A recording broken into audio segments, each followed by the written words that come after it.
குஜராத்தின் அகமதாபாத்திலிருந்து லண்டனுக்கு 230 பயணிகள், 10 ஊழியர்கள், 2 விமானிகளுடன் புறப்பட்ட ஏர் இந்தியா விமானம் விபத்தில் சிக்கியது. புறப்பட்ட சில நிமிடங்களில் விமானம் வெடித்து சிதறி தீப்பற்றியது.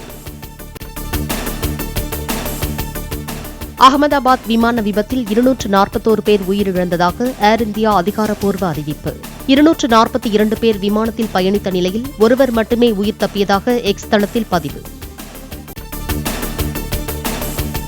அகமதாபாத் ஏர் இந்தியா விமானம் விழுந்து நொறுங்கிய சிசிடிவி பதிவு. விமான ஓடுபாதையில் இருந்து பறக்க தொடங்கிய 35 நொடிகளுக்குள் விழுந்து நொறுங்கிய விமானம்.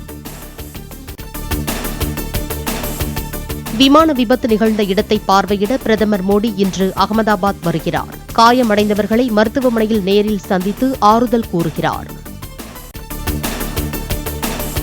அகமதாபாத்தில் விமானம் விபத்திற்குள்ளான சம்பவத்தை அறிந்து அதிர்ச்சியும் பெரும் துயரமும் அடைந்ததாக பிரதமர் மோடி வேதனை.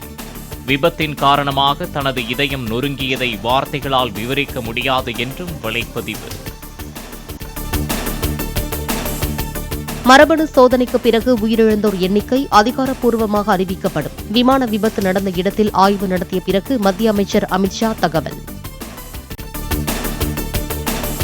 விமானத்தில் இருந்து குதித்து உயிர் தப்பிய விஸ்வாஸ் குமார் ரமேஷை மருத்துவமனையில் சந்தித்து நலம் விசாரித்த மத்திய உள்துறை அமைச்சர் அமித்ஷா. விமானம் விழுந்து நொறுங்கியதால் காயமடைந்தவர்களையும் சந்தித்து ஆறுதல். அகமதாபாத் சிட்டி சிவில் மருத்துவமனைக்கு 265 உடல்கள் கொண்டுவரப்பட்டதாக காவல்துறை அதிகாரி தகவல். 50க்கும் மேற்பட்டோர் படுகாயமடைந்த நிலையில் மருத்துவமனையில் சிகிச்சை. விபத்திற்குள்ளான விமானம் மற்றும் விழுந்த இடத்திலிருந்து மீட்கப்பட்ட உடல்களை DNA மூலம் அடையாளம் காண உத்தரவு. கருகிய நிலையில் உடல்கள் மீட்கப்பட்டிருப்பதால் நடவடிக்கை. விமான விபத்தை தொடர்ந்து கதறி அழுத உறவினர்கள். தற்போதுதானே வழி அனுப்பிவிட்டு வந்தேன் என உருக்கம். அகமதாபாத் பிஜே மருத்துவக் கல்லூரி ஹாஸ்டல் மீது விமானம் விழுந்து வெடித்து சிதறியதில் மெடிக்கல் கல்லூரி மாணவர்கள் 5 பேர் உயிரிழப்பு. ஹாஸ்டல் மெஸ்ஸில் உணவருந்திக் கொண்டிருந்த மருத்துவ மாணவர்கள் பலியான சோகம். விமான விபத்தில் உயிரிழந்தவர்களின் குடும்பத்தினருக்கு தலா 1 கோடி ரூபாய் நிவாரணமாக அறிவித்தார் டாடா குழுமத்தின் சேர்மன் சந்திரசேகரன். காயமடைந்தவர்களின் மருத்துவ செலவை ஏற்பதாகவும் அறிவிப்பு. ஏர் இந்தியா விமானம் விழுந்ததில் பிஜே மருத்துவக் கல்லூரி மருத்துவமனை விடுதி கடும் சேதம். விடுதி கட்டடம் புதிதாக கட்டித்தரப்படும் என டாடா நிறுவனம் அறிவிப்பு. விமான விபத்தில் மணிப்பூரைச் சேர்ந்த 2 விமான பணிப்பெண்கள் உயிரிழப்பு. 2 நாட்களில் திரும்புவதாக கூறி சென்றவர் வராமலேயே போய்விட்டதாக சகோதரி கதறல். 10 ஆண்டுகள் தொடர்ந்து கட்ட எய்ம்ஸ் மருத்துவமனை என்ன விண்வெளி ஆராய்ச்சி நிலையமா? உள்துறை அமைச்சர் அமித்ஷாவுக்கு முதலமைச்சர் மு க ஸ்டாலின் கேள்வி. கூட்டணி ஆட்சி விவகாரம் பற்றி தாம் பேசினால் பஞ்சாயத்து ஆகிவிடும் என அண்ணாமலை கருத்து. எப்போதும் பாஜக ஆட்சி என்றே கூறும் தான் தலைவர்கள் எடுத்துள்ள முடிவிற்கு தற்போது தொண்டனாக கட்டுப்படுவதாகவும் விளக்கம். 2026 தேர்தல் வரை தலைவர் பதவியில் தானே நீடிப்பேன் என பாமக நிறுவனர் ராமதாஸ் திட்டவட்டம்.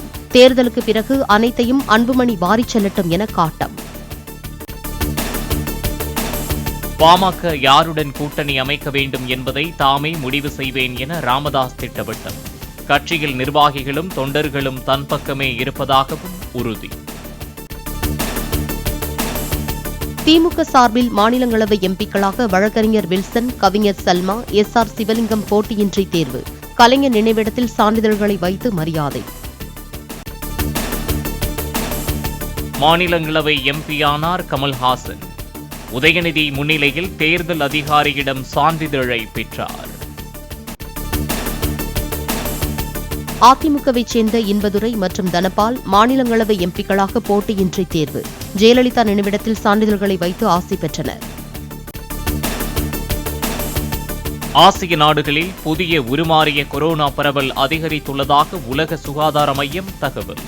கடுமையான தொண்டை அரிப்பு, காய்ச்சல், தலைவலி போன்ற அறிகுறிகள் தென்படலாம் என எச்சரிக்கை.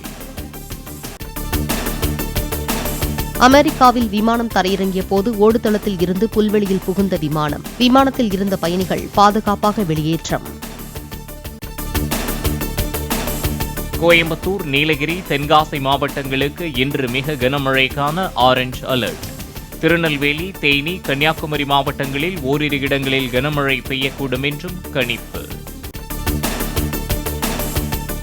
நாளையும் நாளை மறுநாளும் நீலகிரி மாவட்டத்திற்கு அதி கனமழைக்கான ரெட் அலர்ட். சென்னை வானிலை ஆய்வு மையம் எச்சரிக்கை. நாளையும் நாளை மறுநாளும் நீலகிரி மாவட்டத்திற்கு அதி கனமழைக்கான ரெட் அலர்ட். சென்னை வானிலை ஆய்வு மையம் எச்சரிக்கை.